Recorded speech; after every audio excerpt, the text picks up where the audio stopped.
laptop gaming. Jadi, jenis laptop yang satu ini adalah jenis yang paling sering diperdebatkan terutama kalau kita lihat di dunia maya.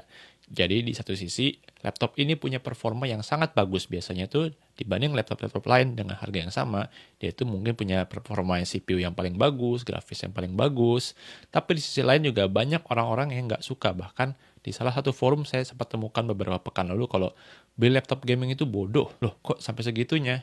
Nah, pada video kali ini kita akan coba bahas nih, kira-kira apa yang bikin orang-orang tuh berpikir kalau beli laptop gaming itu adalah sesuatu yang kurang bijak, dan di sisi lain juga kita akan melihat apa yang membuat laptop gaming itu sangat worth it untuk kalangan-kalangan tertentu. Sebelum saya mulai, saya akan definisikan dulu nih, apa sih itu laptop gaming? Jadi kalau dari saya pribadi, saya akan mengambil definisi seperti ini. Jadi laptop gaming adalah laptop yang dimarketkan, yang dipasarkan oleh produsen yang membuat laptop tersebut sebagai laptop yang cocok untuk bermain game. Karena belum tentu loh laptop gaming itu punya performa tinggi. Saya pernah temukan kok salah satu laptop yang dimarketkan sebagai laptop gaming tapi ternyata nggak punya dedicated graphics card. Jadi masih pakai grafis yang ada pada CPU. Apakah itu salah? Ya belum tentu juga karena banyak banget kan sekarang belakangan ini tuh ada banyak handheld seperti Steam Deck, kemudian ROG Ally yang semuanya itu pakai integrated graphics dan semuanya diperuntukkan untuk gaming. Nah, itu adalah definisinya. Jadi saya akan mulai dari perspektif kenapa orang-orang tuh banyak yang menganggap kalau beli laptop gaming itu adalah sesuatu yang kurang bijak ya.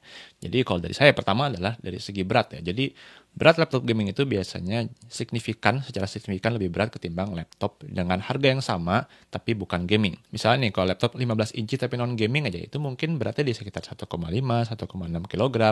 Nah, tapi kalau laptop yang ukurannya sama misalnya 15 inci dan dia diperuntukkan untuk gaming, beratnya itu bisa 1,8 atau bahkan tembus 2 kilo. Bahkan mayoritas tembus dari 2 kilo ya. Terutama untuk laptop-laptop yang kelasnya itu bisa dibilang low end lah. Low end-nya tapi untuk gaming ya, bukan low end untuk laptop secara keseluruhan. Untuk berat, karena laptop itu adalah device yang secara desain itu harusnya dia portable, gampang dibawa kemana-mana. Jadi semestinya untuk memudahkan orang-orang itu menggunakan laptop ya harusnya laptop itu ya ringan. Nggak kelewat berat sehingga bikin kita tuh punggungnya jadi sakit gara-gara seharian mungkin harus nenteng laptop kemana-mana di backpack. Seberapa penting berat itu ya terbukti kan yang laptop seperti MacBook Air, kemudian juga belakangan itu ada laptop apa itu LG Gram, itu juga termasuk laptop-laptop yang laku ya, gara-gara mereka itu sangat ringan. Yang tadi adalah soal berat. Nah, berikutnya adalah soal performa. Jadi, performa dari laptop gaming itu ya, untuk harga yang sama, kita nggak akan meragukan kalau dia biasanya yang punya performa paling tinggi ketimbang laptop lainnya. Ini karena biasanya laptop gaming itu punya CPU yang kelasnya tuh H ya, jadi misalnya Intel, misalnya 13600H.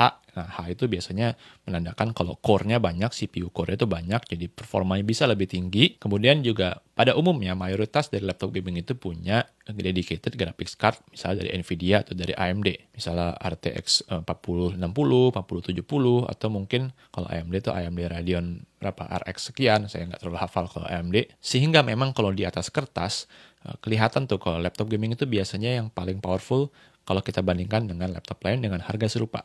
Tapi yang namanya performa itu, kadang itu kita bisa salah paham nih, karena kalau kita mengukur performa dari misalnya tuh kecepatan membuka aplikasi atau kemampuan untuk multitasking ya.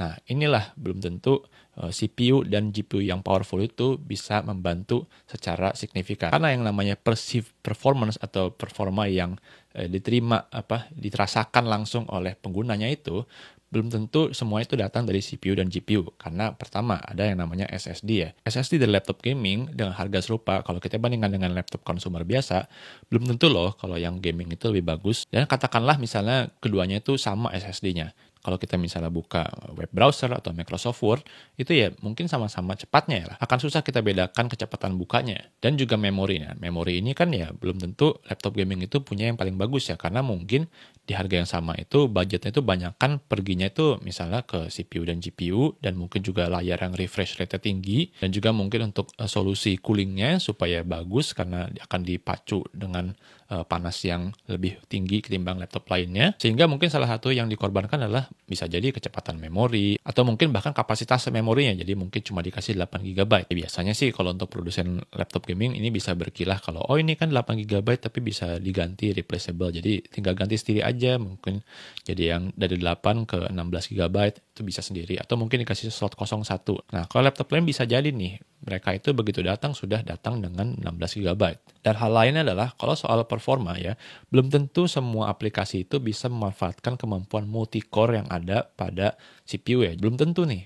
Kita itu punya CPU yang jauh lebih banyak, kita tuh bisa lebih ngebut waktu saat pakai Office ataupun web browsing ya. Karena belum tentu aplikasi-aplikasi tersebut bisa memanfaatkan kemampuan multi-core. Makanya kalau kita lihat benchmark itu jangan pernah menganggap sepele yang namanya single core performance ya. Nah, ini adalah satu yang Mac itu benar-benar unggul dibanding prosesor lainnya pada saat ini. Jadi kemampuan single core dari prosesor M seriesnya Mac itu biasanya ngebut banget. Ditambah lagi optimasi Mac OS yang bagus sehingga kalau buka aplikasi, kemudian juga melakukan segala macam di Mac OS itu bisa lebih snappy ya, lebih lincah ketimbang kita lakukan hal yang sama di Windows. Berikutnya adalah soal starting price yang tinggi ya. Jadi kalau untuk laptop gaming itu mayoritas memang sekarang startingnya itu ya 10 juta ke atas ya. Itu pun kalau kita beli laptop gaming dengan harga starting price di 10-11 jutaan, kita tuh mungkin dapat GPU yang 1 atau 2 tahun lalu, prosesornya juga bukan yang paling baru. Ya ini mungkin subjektif tapi mungkin desainnya nggak terlalu bagus. Dan masih banyak kekurangan lainnya. Kalau kita mau dapat laptop gaming yang proper, yang mungkin nggak seberat laptop gaming di harga ya 10 jutaan ya, mungkin kita harus keluar duit sampai 17 atau bahkan di atas 20 juta. Seperti ROG seriesnya Asus itu kan mahal banget ya, bisa sampai 20 juta ke atas. Atau bahkan kalau kita mau lebih premium lagi, kita bisa lihat Razer yang desainnya itu cakep ya, performanya juga bisa dibilang oke. Untuk reliability-nya mungkin ini bervariasi ya. Saya banyak baca laporan kalau banyak yang rusak juga Razer. Tapi terlepas dari itu adalah laptop gaming yang proper ya. Jadi dia itu powerful, tapi dia juga slim dan desainnya juga bagus. Dan terakhir adalah soal baterai. Jadi baterai laptop gaming itu karena dia pakai prosesor yang powerful dan GPU yang powerful, biasanya untuk harga yang sama dengan laptop yang lain itu bisa lebih pendek ya. Ini mungkin salah satu problem utama sebagai pengguna laptop ya, dimana yang namanya laptop itu saya pengennya, atau mungkin juga saya yakin mayoritas orang itu pengennya tahan lama lah. Jadi jangan sampai kita tuh mungkin baru dipakai 3 jam, 4 jam udah habis. Nah soal charging juga belum tentu nih laptop gaming itu dapat USB Type-C, terutama laptop gaming yang entry level ya. Kalau yang agak-agak high end biasanya dapat lah. Itu pun juga adapternya biasanya khusus ya, yang wattage-nya itu tinggi. Nah, jadi kalau saya sudah jabarkan seperti itu, kok rasanya jelek banget ya laptop gaming ya, jadi nggak ada alasan untuk beli laptop gaming ya. Nah, tunggu dulu. Menurut saya tetap aja ada marketnya untuk laptop gaming ya.